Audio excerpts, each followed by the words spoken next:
Number 10. Skullgirls.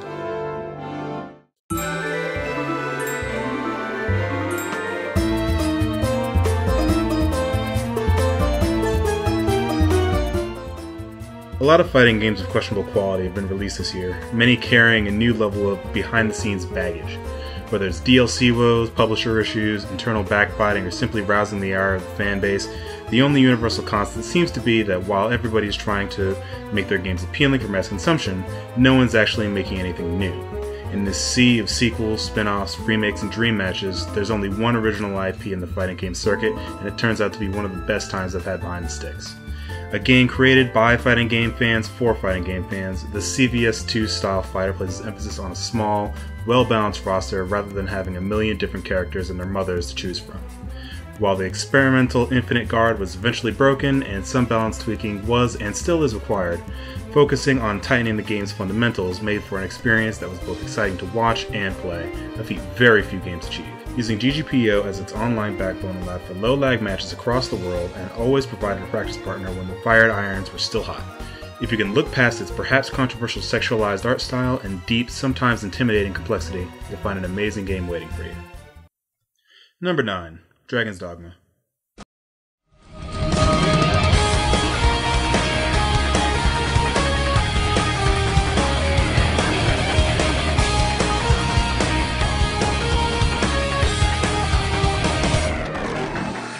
I've made it no secret that I love Skyrim to death, it being my 2011 Game of the Year.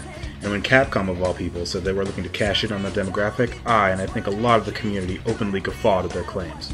Well, it turns out they were headed down the right path because Dragon's Dogma is a blast to play. Toting the best open-world combat in a game to date, Dragon's Dogma takes the idea of exploration and makes it a harrowing, dangerous, nerve-wracking experience. The world is woefully small and the game does have trouble keeping it filled here and there, but from a purely gameplay stance, it cannot be beaten.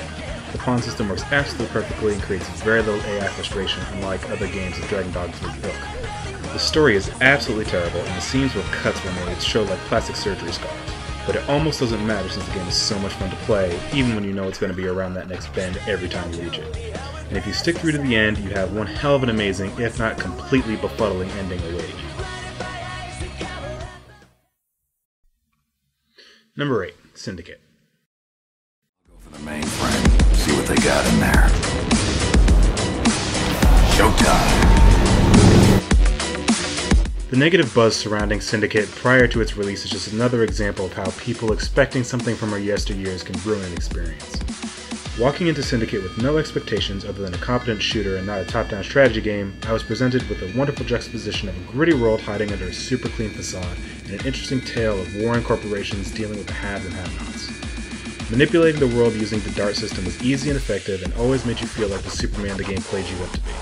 And while the ending of the game was rather lazy and somewhat unsatisfying, the game keeps you hooked with an inspired online co-op multiplayer mode, which demands teamwork over bravado. Due to this game not being what people were demanding, it never got a fair shake and sold absolutely terrible. But if you have some time and $15 in your pocket, you do yourself right to pick this game up.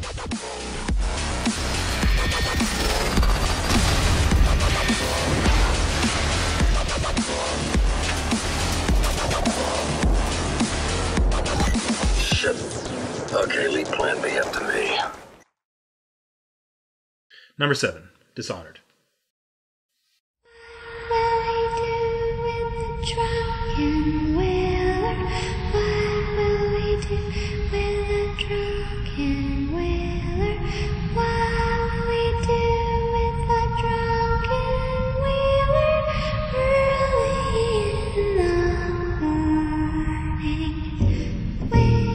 I never heard the term oil punk before this game was released, but it seems to have caught on in a big way. Dishonored plays like a magical side story to Thief, allowing you to use the powers of the outsider to cut your own path through a dirty, grimy world full of dilapidation. I've played through the game 3 times now and have been able to find different and unique methods of completing each mission each time. Whether you prefer to go in guns blazing or stick to the shadows, the game gives you free reign on how to deal with your foes and remove your targets from the mortal coil. The story doubles up on itself in the end, and if you're truly interested in knowing what kind of world you're in, you'll find yourself reading books and listening to audio tapes which inform you to what sorts of shades of grey you'll be dealing with when it comes to friends and enemies.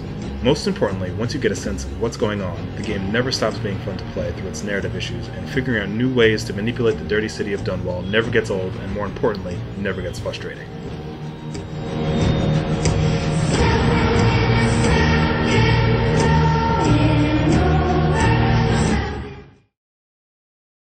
Number 6. Fez.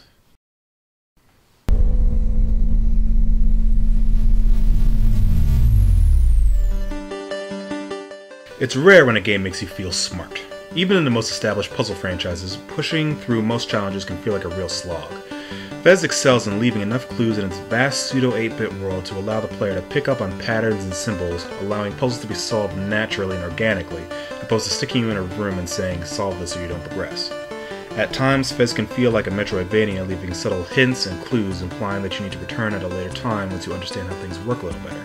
Aha moments are abundant in this game, and solving code or recognizing routines makes you feel genuinely intelligent, rather than having you feel as if the game is competing against you. It's the first time in years where I've had to pull out a piece of paper and run a little cryptanalysis on the etchings that I found on a tree. There's barely any story to speak of, and it's more about the journey than anything else. You'll want to get all 64 cubes and your 109.3 completion rate, because then you'll know you've seen it all, and there's quite a bit to see. Number 5. XCOM.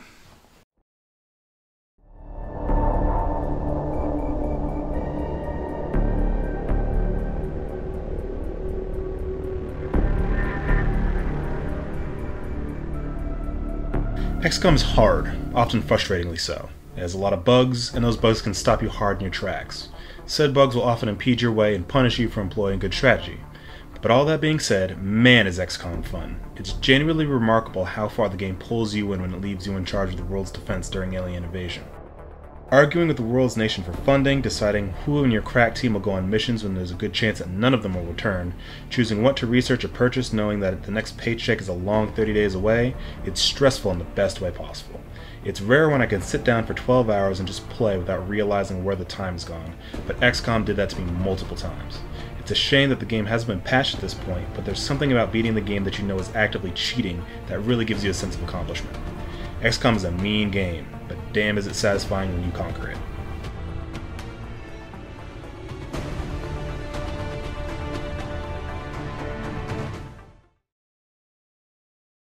Number 4. The Walking Dead.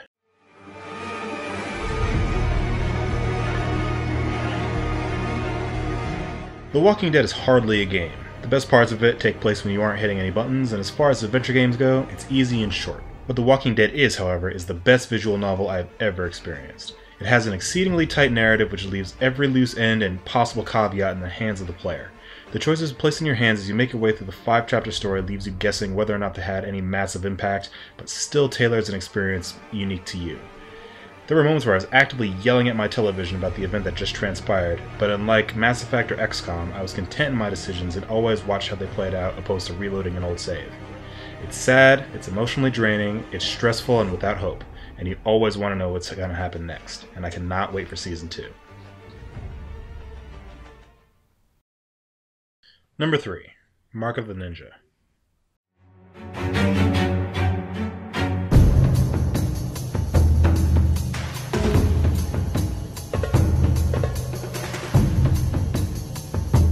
I cannot tell you how many times I've played through Mark of the Ninja at this point. I've lost count.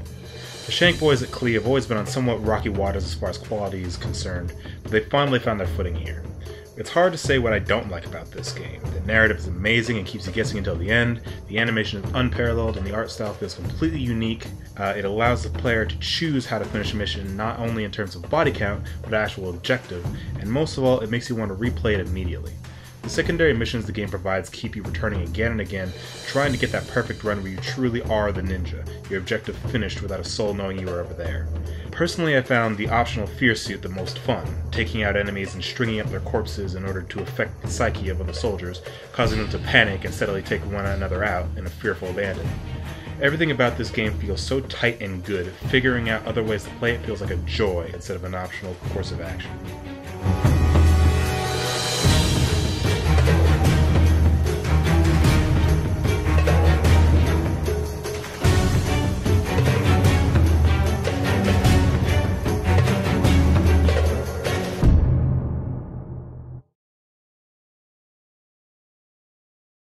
Number 2. Persona 4 Arena.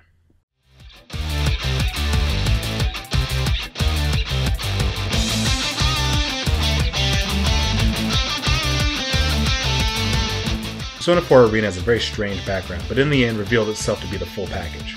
ArcSys Works have created a 2D fighting game which is absolutely beautiful and completely accessible, providing beginners with a course of action they can take until naturally elevating themselves to more complex strategies is something I've never seen a fighting game do. P4A effectively eliminates the sink-or-swim nature of the fighting game, a challenge which every fighting game attempts but generally fails at. Attach a full-on 20-hour visual novel which serves as the canonical sequel to Persona 4 and Golden, an online mode whose netcode can provide lag-free matches across the entire planet, a teaching mode which not only reveals combos but explains why natural occurrences such as whipping or just blocks are important, and a super difficult Mars mode for the hardest core of players, and you have literally everything a fighting game should be in 2012. Persona 4 Arena has set the gold standard for what a fighting game should be in this modern day age, and everyone making a game right now should take notice. Number 1. Journey.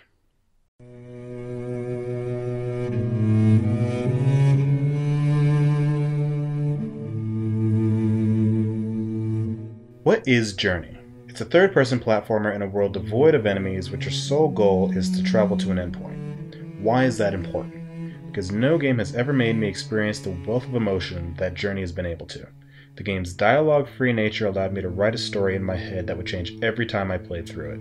The multiplayer of the game where players simply drop in or out of your game without your knowledge provide just enough change each time to shift how I perceive the world of Sand at its fundamental level.